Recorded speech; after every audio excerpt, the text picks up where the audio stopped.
दोस्तों, शुभ प्रभात। दोस्तों, 23 मई 2024 की ढेर सारी शुभकामनाएं आपको। 23 मई 2024 आपके लिए मंगलमय हो, ये मेरी कामना है। 23 मई को शुभ समय कब कब है, राहु काल कब है, दिशाशूल किस दिशा में है और इसका निवारण कैसे होगा, इस वीडियो के माध्यम से मैं आपको बताने जा रहा हूँ।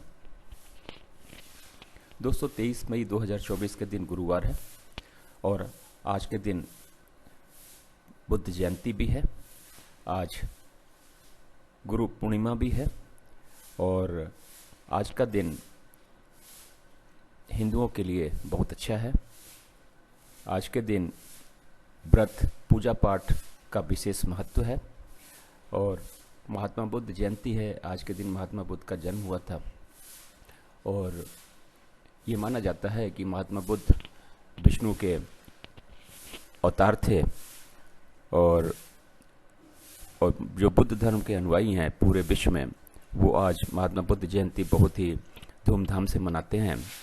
और भारतीयों या हिंदुओं में आप कहें कि महात्मा बुद्ध को श्री हरि भगवान विष्णु का नवा अवतार माना जाता है। और ये वैशाख माह की वैशाखी पूर्णिमा कहलाती है। इस पे पूजा पाठ, दान दक्षिणा का विशेष महत्व है। इस दिन पूजा पाठ लोग विशेष तौर पे करवाते हैं, जिसका ज़्यादा लाभ मिलता है। चलिए दोस्तों, 23 मई 2024 दिन गुरुवार के 24 घंटों का विवरण आपके सामने प्रस्तुत करता हूं, जिसे आप डाउनलोड करके या नोट करके अपने दिन को शुभ बना सकते हैं, अपने सारे काम को अच्छे से कर सकते हैं, अच्छे से समाप्त कर सकते हैं। चलिए, इस दिन महेंद्रकाल के लिए कोई समय नहीं है 24 घंटे में। अमृतकाल सुबेरे 6 बजे से शुरू होके 7:36 सुबेरे तक है। फिर 10 बजे सुबेरे से शुरू होके 11:36 सुबेरे तक है। फिर 4:24 दोपहर बाद से शुरू होके 6 बजे तक शाम तक है। फिर 9:12 रात से शुरू होके 11:36 तक है। फिर 2 बजे देर रात 12 बजे के बाद 2 बजे से शुरू होके 4:24 अगले दिन सुबेरे तक है। दोस्तों, शून्यकाल और राहुकाल निकृष्ट काल हैं। इस काल में हमें कोई काम नहीं करना है। राहुकाल 1:30 बजे दोपहर बाद से शुरू होकर 3 बजे तक है और इस समय अमृतकाल में भी अगर कोई काम करना है तो पर्टिकुलर 1:30 से और 3 बजे के बीच में स्टार्ट नहीं करना है। अगर हमने अमृतकाल में इससे पहले कोई काम शुरू कर दिया है तो उसमें राहुकाल का कोई असर नहीं पड़ेगा। दोस्तों, राहुकाल और शून्यकाल निकृष्ट काल हैं। इस काल में हमें कोई भी काम नहीं करना है।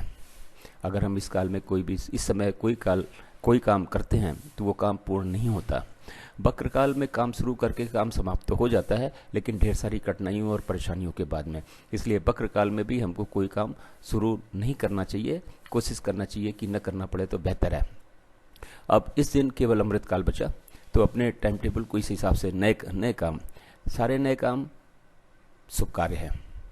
दैनिक दिनचर्या के अलावा जितने भी नए काम हैं सारे शुभ कार्य। तो ये सारे शुभ कार्य, चाहे वो पूजा पाठ से हो, किसी से मिलने जाना हो, कोई चीज़ खरीदनी हो, बेचनी हो, और कोई पूजा पाठ का रखा हुआ है कोई समय या कोई दिन फिक्स किया हुआ है, उसका समय, मकान के गृह प्रवेश है, बच्चे के मुंडन है, नामकरण है, बर्थडे का भी अगर सेलिब्रेशन मना रहे हैं, कहीं बाहर जा रहे हैं यात्रा पे, तो इस समय का उपयोग, इस चार्ट का उपयोग करें और अपने दिन को, अपने कार्य को सफल बनावें। दोस्तों, अमृतकाल में भी युवा और प्रौढ़ का समय सबसे बेहतर होता है।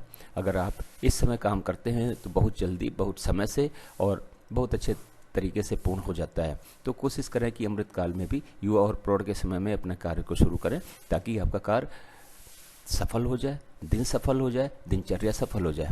चलिए दोस्तों, आगे बात करते हैं दिशाशूल की। दिशाशूल में भी इस चार्ट का उपयोग करके ही यात्रा शुरू करें। गुरुवार का दिन है। दक्षिण और दक्षिण पूर्व की दिशा में दिशाशूल है। सुबेरे 6 बजे से लेकर अगले दिन 6 बजे तक 24 घंटे या वो एक दिन कहलाता है।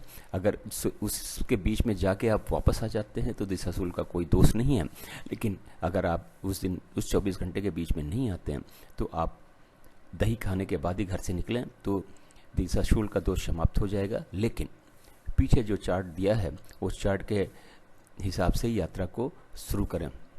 अमृतकाल या फिर महेंद्रकाल तो है ही नहीं उस दिन, लेकिन अमृतकाल में भी उस समय को देखते हुए यात्रा को शुरू करें। दोस्तों, तय करता हूँ कि ये वीडियो आपको पसंद आया होगा। अगर वीडियो पसंद आया हो तो लाइक करें, दोस्तों को शेयर करें, और अगर आप मेरे चैनल पर नए हैं तो सब्सक्राइब करें।